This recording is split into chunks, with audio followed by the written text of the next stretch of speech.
Hello and welcome to Swarm of Comics. I'm Randy, your handsome and humble host. Today's video will be part 2 of this comic unboxing, and I'll be joined by my brother, Bronze Age Bill.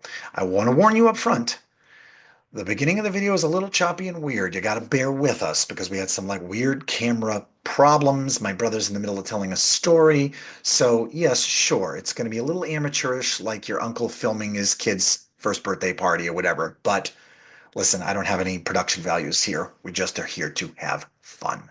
So stick around, like, subscribe, comment, do your laundry, make dinner, whatever you got to do while you're watching the video, and just have fun.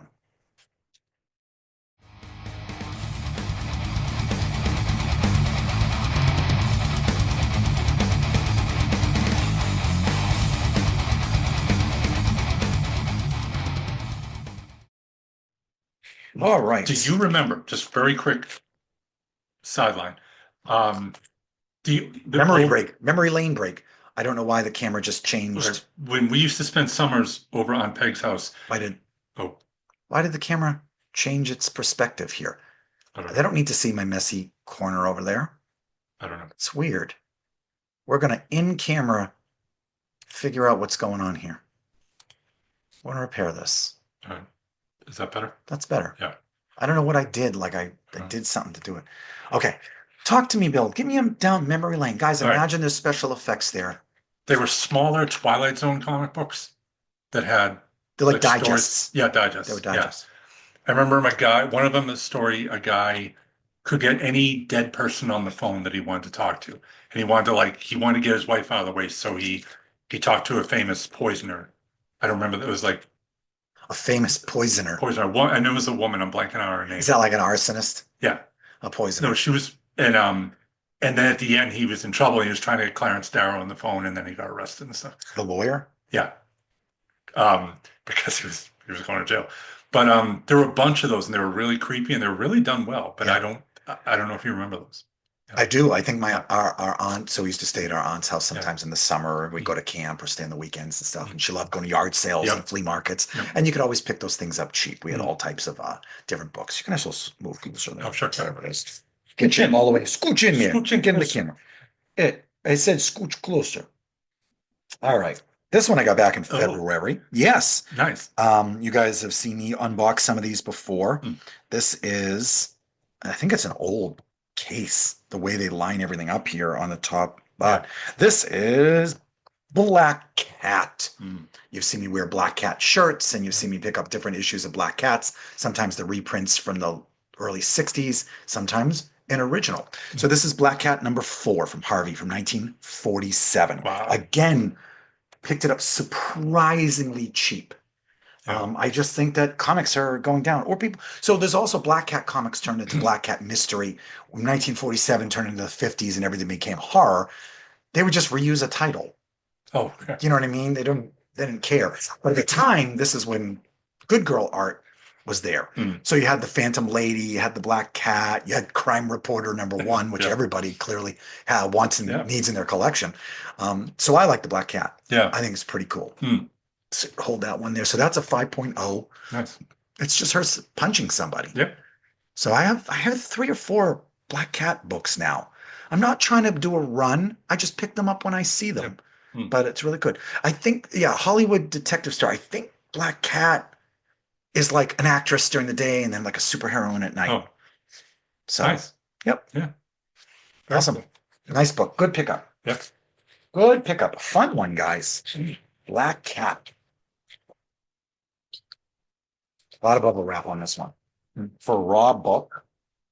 Let's see what magical book this is. What do we got, guys? Oh, what is this? This is a very good. Again, we're going to take it out of here for a second. Just so we can display it. Because Heritage has these big stickers that cover the whole front of them. Got some writing. Oh, that smells. It does have some writing on it. Can't read it all. It's a lot of writing. Yeah. Somebody wrote a book on here. I can see it actually says Lone Ranger something. Right? Does that say Lone Ranger? It looks like it. Yeah. I don't know, but we'll look. So this is Famous Crimes. Bill will hold that up. Yep. Famous Crimes. Famous from the Crimes. Police Files. Yep, very good. And this is from 1949. This is issue number 10 Yep. of Famous Crimes. I mean, it's kind of just from the Police Files. Yep. I just think it was, again, that goofy off-brand criminal, crime reporter books. Crimes never pays. Crime never pays. I think there was, what's funny is we ended up with horror comics, but before that, there was so many books. Lawbreakers Never Lose. I mean, maybe kids are really into cops at the time or something like that. Or some of these companies were pushed or given grants by the government to promote against crime because they thought comic books are going to make you all juvenile delinquents. Yeah. Which I'm they not sure. did, obviously. Obviously, that's what I'm a juvenile delinquent still. So I picked this up. I couldn't tell you when. I couldn't tell you how much it was. I probably couldn't even tell you why I picked it up. But somebody wrote all over the cover here in pencil, and I'm pretty sure that says Lone Ranger. Maybe they were listing the comics they have, or maybe, I like to imagine this, maybe they were trading this for another comic and they wrote down what comic they traded it for, or something like that. Like, can you? I think in a certain light, you might be able to read it better. Maybe. I can't read it. And then I feel like they signed it at the end. Yeah, that looks like a signature. Yeah, it's a little bit of, there's a little bit of like somebody's childhood right on that cover there. I like capturing that stuff. In a certain light, it's shiny. Yeah. But maybe I need my reading glasses. I hate to admit it, but I can't quite make out what it says. I'm going to put on my glasses. They're not for reading glasses. They're just for distance glasses. Because guess what? When you get laser eye surgery, which I did, it wears off. And they warned me, but I kind of forgot that. And then I went to the eye doctors and they're like, yeah, you need glasses. And I was like, isn't that why I had laser eye surgery? And they're like, yeah, but it just wears off. That's definitely Lone Ranger. It does say Lone Ranger. Yeah. All right. Are we ready for my distance? Hey, listen, I don't have to wear them all the time. They're for sharpening things up. Are we ready for my glasses? You guys ever seen me in my glasses? Probably not. Well, you have. I have, yeah. Because he's my brother. These are my glasses. Now everything in front of me is blurry because everything's super close. These are really for distance. Right. It does not help me read that. Happy with that. Okay. All right. Put that back in the bag. Yes. What did I have you here for? All right. For color commentary. Last little stack of books. You guys have suffered through all of them. This is a lot. This is heavy. This is a lot of this. Good thing I'm not buying any more. Right. This is it. This is the end of the line for books. Oh, first book. Not an expensive book, but a fun book. This is a raw one. I'll probably get this graded just because it's cool. This is from 1955. So I don't remember the publisher, but the Blue Beetle came out. Yeah. With a first publisher. Okay. Oh, pre-DC? Oh, way before DC. Really? DC bought Blue Beetle and another bunch of people from other publishers, things like that. All right. I don't know the history. I probably should, but I didn't know this book was in here, so I didn't do my research. Don't let any of these YouTubers fool you into thinking they just know all this history. They research it all and they're like, oh, the Blue Beetle when he was on the thing. You don't know that. You don't know that. You paused it, you looked it up, and then you started the video again. But the second publisher of Blue Beetle was Charlton. Oh, really? Yes. Oh, wow. The first publisher of Blue Beetle is whatever I put up on the screen right there afterwards in editing. But those are the old Blue Beetle books, which came out of another title. Blue Beetle was in another title. Anyway, this is Charlton, and then it became DC. So this is not super expensive or anything like that, like the early ones, but this is still from 1955, and they've restarted the book multiple times. Okay. It says it's from 1955, but again, comics would come out before, so somebody actually stamped this December 16th, 1954. This is The Blue Beetle, number 18. America's fastest moving crusader against crime. Really rolls off the tongue. It does. It's a really cool cover, though. Yes. Very epic. I really liked it. It was cheap. It was cheap. It wasn't a ton of money. It's in really good shape. It's got a tear at the top. That'll absolutely destroy the value right there. It's got a fold, a 3-inch crease across the bottom, and a 3-inch crease there. So is it worth grading? Probably. Oh, this art's terrible, you guys. It's so bad. Like, they were literally at this time when they were pumping out comic books would just have anybody do this. Now, this is 1955, which is, before the Silver Age really started. Okay. 55, 56. with showcase, the flash in it. Yeah, But, they were that's still, the line of that's the demarcation. line of demarcation to some people, not other All right. people. All right. But this cool blue beetle, just Yeah. a cool cover. I Right. picked that up raw. Hmm. A little rougher than I thought it would be. I would say, in my experience with getting books raw from Heritage, they don't have a good track record of guessing the grades. You have to just trust them. Yes, you look at scans, but they don't tell you everything. Yeah. You don't see everything. Okay. I had a Justice League like number 11 that I bought, and they said 9.0. Like that's their estimate grade. You can't hold them to it. Hmm. But I got it back and it was like a 7 or 7.5. Yeah. And I was like, you're not even close. Like you're multiple grades away from what it is. And by the time I got it graded, it wasn't worth what I paid for it and then grading it. I was so underwater. I'm so above water on so many other books. Yeah. Doesn't happen. So give it a tickle. Yeah. This was just too funny to pass up. This is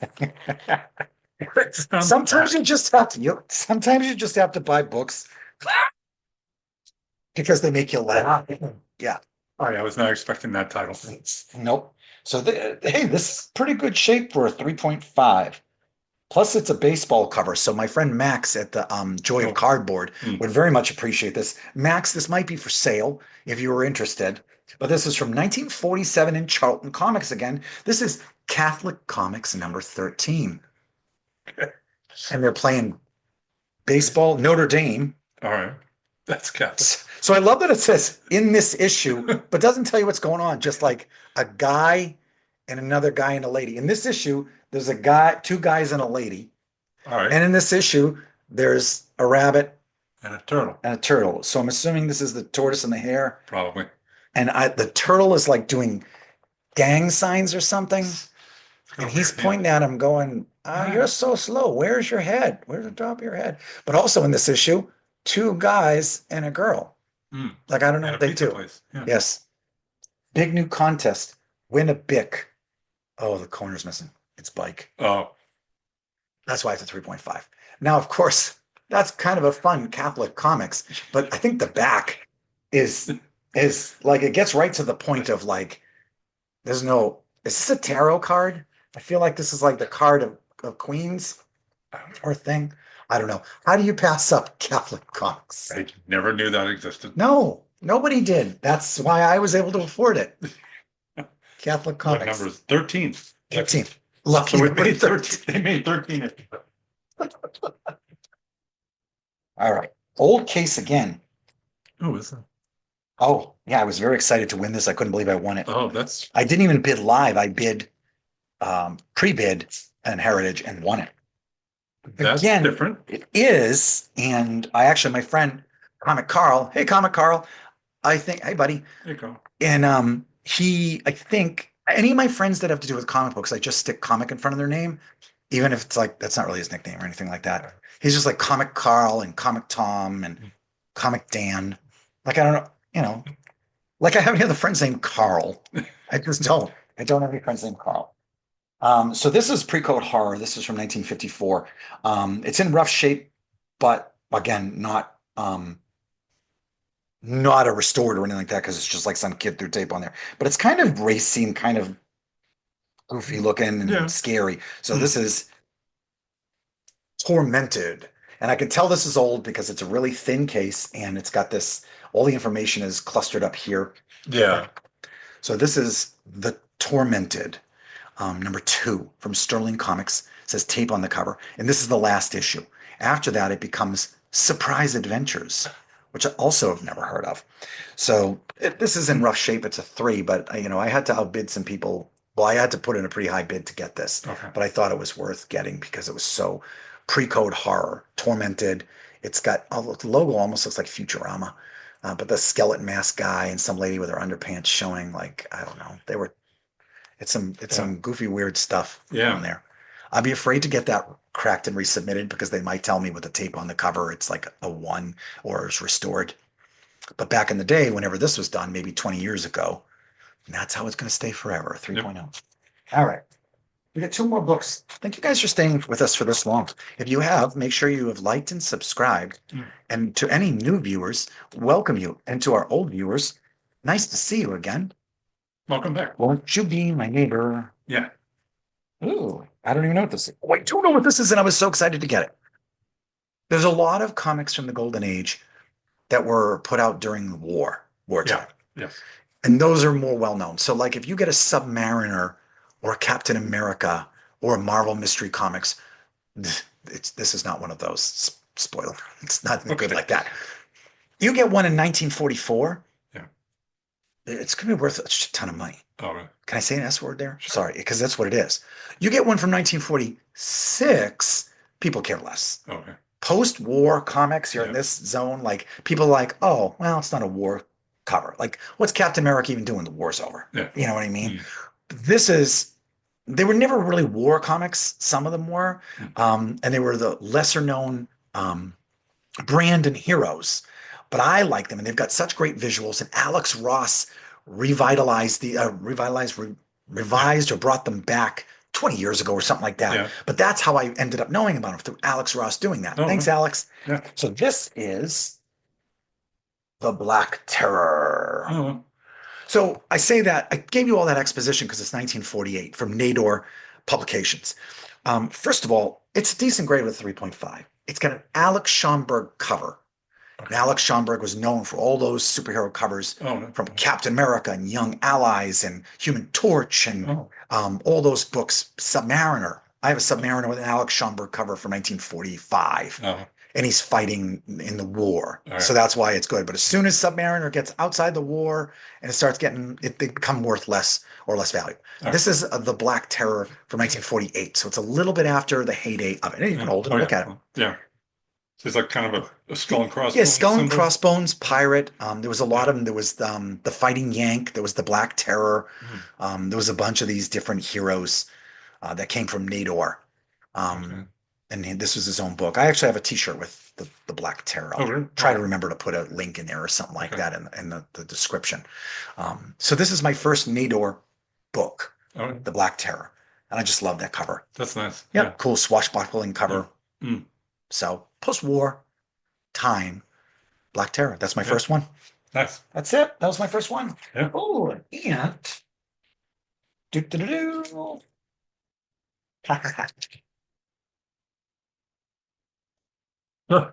Here we go. Yep.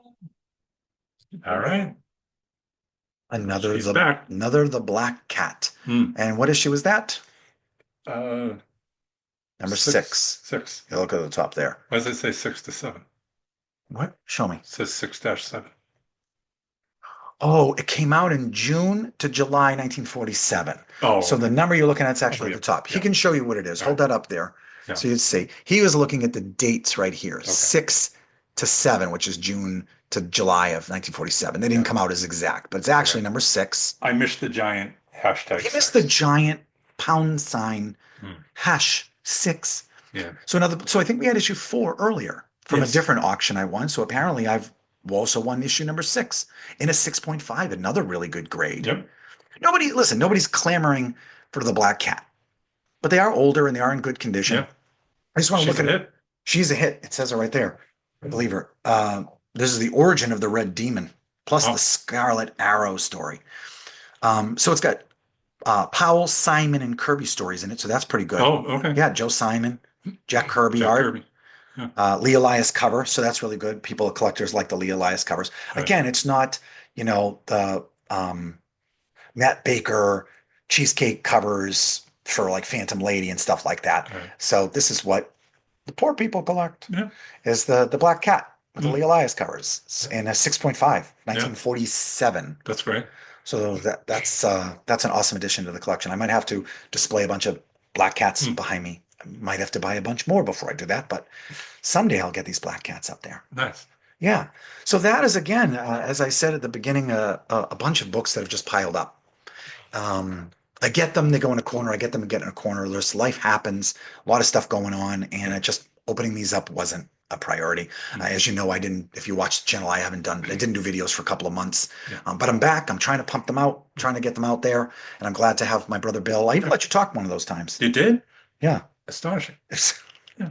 Hey, that was a book. Was that a joke? Because the Astonishing book? Sure. Clever. But yeah, So, thanks for having me. of course, I Yeah. love having my brother on the show, Yeah. somebody to hang out with. We had a fun day here, so you guys got to enjoy the end of our day before he's got to go home and go play with the kids, Yeah. hang out with the wife, and have some fun. Yeah. All right, Sounds good. get out of here. All right. See You you. guys get out of here too. All right. See you. I'm Randy, I'm Bronze Age Bill. and this is Swarm of Comics. Yep.